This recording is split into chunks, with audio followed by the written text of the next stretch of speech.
Hi guys, and welcome to Stupid as the Norm, the channel where we demonstrate how to become a millionaire in 10 years on minimum wage. And in this video I want to cover why it is I don't like HMOs. Now I'm going to use as an example one that came up last week that was touted almost everywhere. But Matt and I, who's my property source and property manager, went through the figures just to give you an idea of the costs, the hidden costs that appear in these things.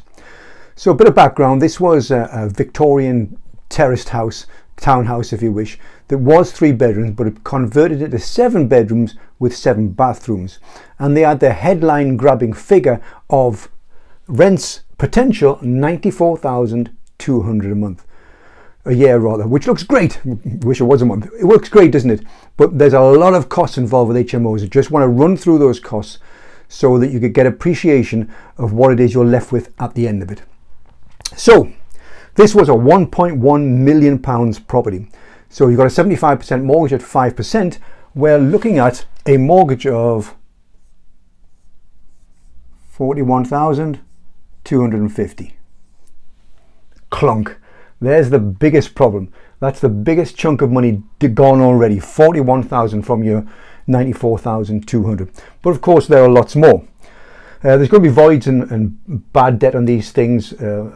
Ultimately, when you're dealing with more and more tenants, the problems mount up. So let's say voids and bad debt, let's give it a generous 19%, and we'll call that 9,400 to come off that figure again.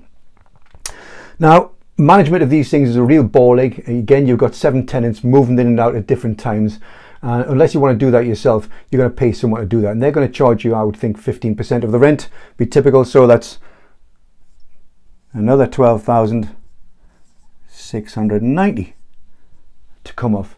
Anyone doing the maths yet?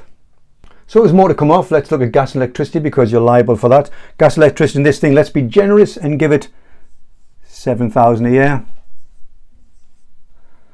Then you've got water. How much water? Jesus, there are 7 freaking bathrooms, for God's sake. So let's call water another 1,200. I think that's generous.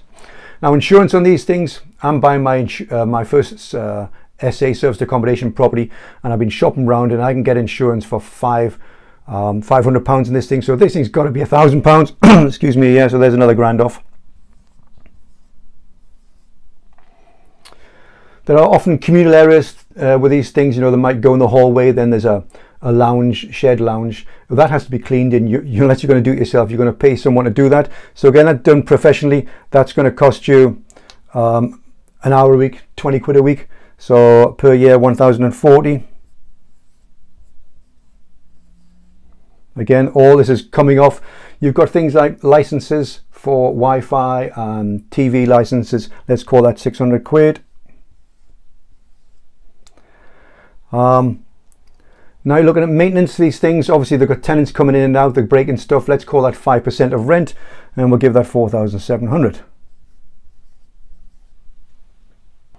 And then we have council tax, because as the owner of an HMO, you're liable for the council tax, not your tenants, although you'll probably build it into the rent, of course. So council tax on this thing is 1.1 million. I haven't been bothered to look it up what it is, but it's got to be in the highest bracket.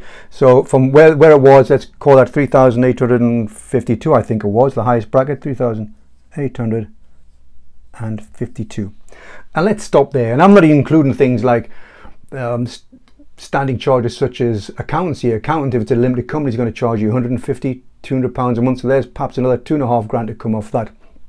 But what's left? Roughly, it works out at about 11,500.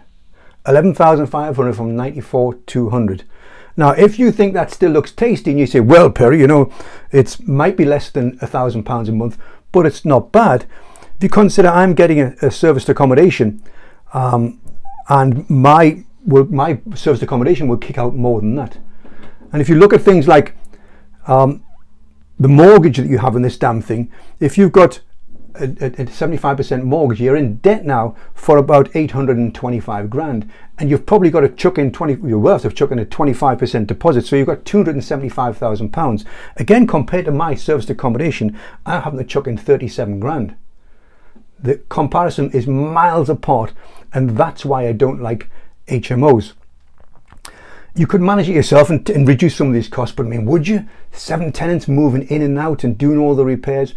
Genuinely, I couldn't be bothered to get someone else to do that. Now, that's just this HMO example, of course. There could be others. You might have better experience in this, but I just did it because these figures are bandied around a lot, but when you see what's taken off these things, there's very little left at the end, and sometimes would generally not worth the hassle. Let me know what you think below, guys. Don't be stupid and don't be normal.